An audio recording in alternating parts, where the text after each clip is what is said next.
ওই কাকা দোকান থেকে আপনি এনে খাই রয়েছেন কেন? কে পয়সা কি হয়েছে? শুনলাম আপনি নাকি বিকাশে টাকা পাঠান। হ পাঠাই তো। তো কি হয়েছে?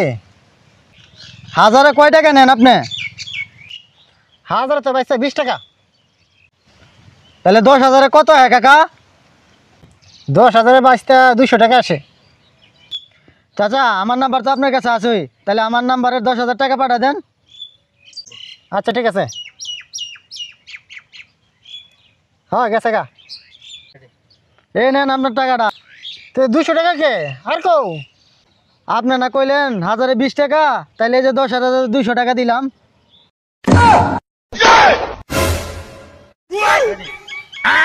দিলাম আজকে চাচারে বাস খাওয়ায় যা। ये क्या है